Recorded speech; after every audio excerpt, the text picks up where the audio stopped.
Ah, the city of light, the Emerald City, the city of the coffee bean.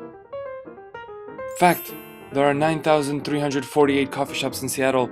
Sure, there's a Starbucks on about every corner, but realistically, they're still outnumbered. Northwest Slavic profile number 3.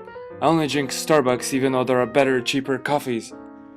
The average Slavic knows only the overpriced satisfaction they carry with them 24/7, known as Starbucks.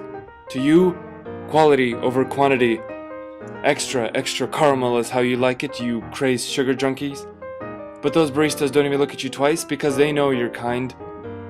The time spent at the coffee shop gives you time to think, time to reason, and time to check out babes. Oh, and who's this familiar group? Eating sunflower seeds? I only drink coffee at Starbucks even though there are plenty of other, better, cheaper coffee shops. Person, you're still one of us. A little different.